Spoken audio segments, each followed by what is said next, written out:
Hello guys, welcome to my channel technically immortal. आज हम discuss करेंगे वेंचुरी मीटर के बारे में। इसमें कौन कौन से बेसिक टर्म्स यूज किए जाते हैं और इसे हम बर्नौलीज इक्वेशन से कैसे अप्लाई कर सकते हैं। तो ये डायग्राम है हमारी वेंचुरी मीटर की। तो इसके बेसिक टर्म्स होते हैं। तो इसे हम पाइप बोल देंगे। ये हमारा पाइप है जिसमें हम बीच में वेंचुरी मीटर जोड़ सकते हैं जहां पे हमें फ्लो मेजर करना है। ये जो कोन है इसे हम बोल देंगे कॉन्वर्जेंट कोन, क्योंकि ये यूनिफॉर्मली वेरिंग क्रॉस सेक्शन का है और ये जैसे जैसे आगे बढ़ता है इसका डायमीटर कम होते जाता है। तो इसे हम कॉन्वर्जेंट कोन बोल देंगे। ये आगे एक पोर्शन आता है जहां पे यूनिफॉर्म डायमीटर होता है, इसे हम थ्रोट बोल देते हैं।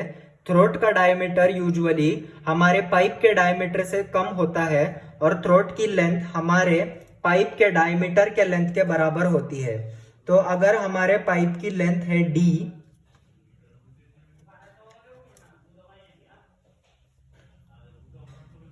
तो हमारे थ्रोट की लेंथ हो जाएगी डायमीटर के बराबर, जो कि है d। ये जो आगे वाला पोर्शन है उसे हम डाइवर्जेंट कोन बोलते हैं। डाइवर्जेंट इसलिए बोलते हैं क्योंकि ये यूनिफॉर्मली वेरिंग क्रॉस सेक्शन का होता है और जैसे जैसे इसकी लेंथ बढ़ती जाती है इसका डायमीटर भी बढ़ते जाता है। तो ये जो कोन है उसका एंगल अप्रोक्सीमेटली होता है 20 डिग्रीज और हमारा जो डाइवर्जेंट कोन है उसका एंगल होता है अप्रोक्सीमेटली 5 डिग्रीज। तो ये हो गए हमारे बेसिक टर्म्स वेंचुरी मीटर के बारे में। तो अब हम इसे बर्नौलीज इक्वेशन से अप्लाई करेंगे। तो जैसे हमने पढ़ा है हमारा बर्नौलीज इक्वेशन है P1 upon omega 1 plus V1 square upon 2G plus Z1 is equals to P2 upon omega 2 plus V2 square upon 2G plus Z2।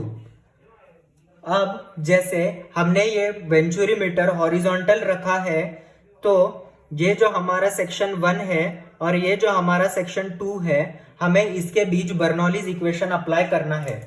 तो अभी सेक्शन 1 और सेक्शन 2 सेम हाइट पे है किसी रेफरेंस से या ग्राउंड से, तो इसे हम बोल देंगे Z1 is equal to Z2, क्योंकि हमने हमारा वेंचुरी मीटर हॉरिजॉन्टल रखा है। तो अगर Z1 is equal to Z2 तो ये दो Z1 और Z2 कट हो जाएगा और हमारा इक्वेशन बन जाएगा P1 upon omega 1 plus V1 square upon 2G is equals to P2 upon omega 2 plus V2 square upon 2G। अब हम सब P वाली टर्म्स एक साइड में ले लेंगे और सब V वाली टर्म्स दूसरी साइड में ले लेंगे। तो ये इक्वेशन बन जाएगा P1 upon omega 1 minus P2 upon omega 2 is equals to V2 square upon 2G minus V1 square upon 2G। तो ये हमारा इक्वेशन बन जाएगा। अब हमें पता है कि हमारा डिस्चार्ज जो होता है उसे हम Q बोलते हैं और उसका फॉर्मूला होता है एरिया इंटू वेलोसिटी। तो इस रिलेशन से हम वेलोसिटी के लिए लिख सकते हैं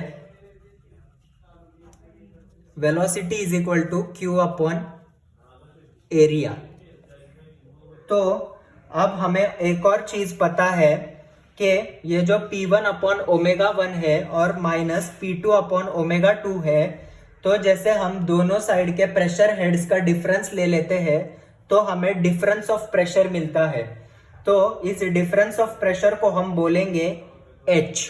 तो हमारा H बन जाएगा H is equals to P1 upon omega 1 minus P2 upon omega 2।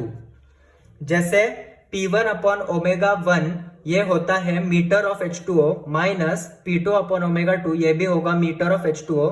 तो ये हमारा हो गया H इज इक्वल H का यूनिट मीटर ऑफ H2O, जो कि है इन दोनों पॉइंट्स में जो हमें हेड डिफरेंस मिल रहा है वो। अब हम इसे सब्स्टिट्यूट करेंगे तो हमें मिल जाएगा H इज इक्वल टू हमें Q की वैल्यू, वेलोसिटी की वैल्यू Q अपॉन एरिया लिखनी है, तो हमें होगा Q upon A1 minus Q upon A2 upon 2G upon 2G। तो ये बन जाएगा अपॉन 2G अपॉन 2G। अब हम इसमें से ये इसका स्क्वायर है, क्योंकि यहाँ पे V2 और V1 का स्क्वायर है, तो Q अपॉन A1 और Q अपॉन A2 का स्क्वायर हो जाएगा। तो अब हम लिखेंगे H is equals to Q square upon A1 square minus Q square upon A2 square upon 2G। अब अगर मैं इसमें से Q square upon 2G common निकाल दूंगा तो मिल जाएगा Q square upon 2G into bracket 1 upon A1 square minus 1 upon A2 square. तो अगर मैं इसे और सिंप्लीफाई करूंगा और LCM निकाल दूंगा तो मुझे मिल जाएगा A2 square minus A1 square upon A1 square into A2 square.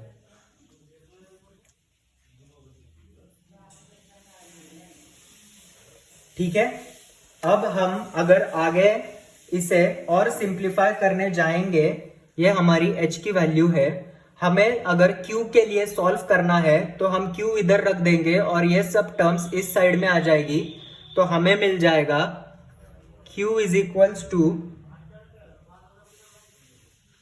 A1 square into A2 square into 2G और ये H, और ये जो टर्म है ये नीचे आ जाएगी, तो ये मिल जाएगा A2 square minus A1 square. ठीक है।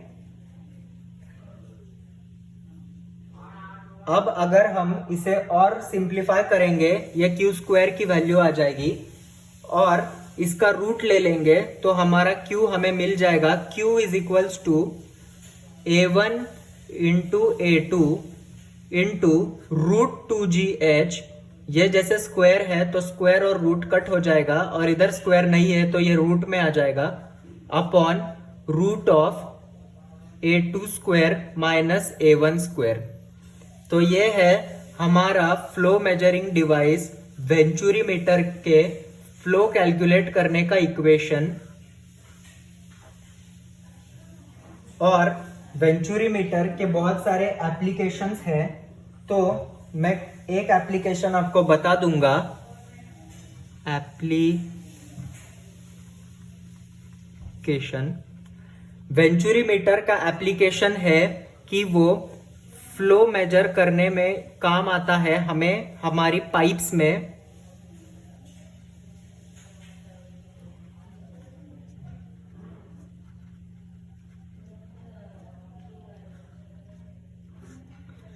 हम हमारे पाइप्स में फ्लो मेजर करने के लिए वेंचुरीमीटर का को यूज कर सकते हैं।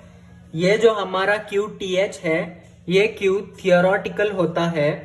तो अगर हमें Q थियोरेटिकल पता है तो हम कैलकुलेट कर सकते हैं कोएफिशिएंट ऑफ वेंचुरीमीटर की वैल्यू। तो उसका फॉर्मूला होता है CD is equals to Q upon QTH, जहां पे हमारा QTH ये थियोरेटिकल फ्लो का वैल्यू है जो कि हमें इस इक्वेशन को सॉल्व करके मिल सकता है, और हमारा जो Q है वो एक्चुअल डिस्चार्ज का फॉर्मूला या फिर एक्चुअल फ्लो का वैल्यू है जो हमें एक्सपेरिमेंट से मिलता है। तो यूजुअली फॉर वेंचुरीमीटर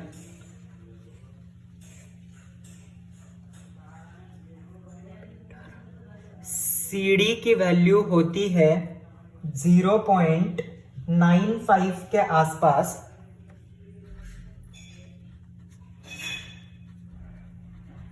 अप्रोक्सीमेटली।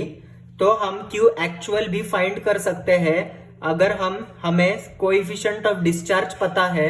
तो कोएफिशिएंट ऑफ डिस्चार्ज 0.95 डाल के हम QTH ये वैल्यू डाल के Q की वैल्यू भी निकाल सकते हैं। तो थैंक यू, आज के लिए इतना ही है इस वीडियो में। तो आपको अगर किसी और टॉपिक की ज़रूरत हो तो आप कमेंट में बता सकते हैं। अगर आपको एक्सप्लेनेशन अच्छा लगा हो तो लाइक कीजिए और सब्सक्राइब करना मत भूलिए। Thank you.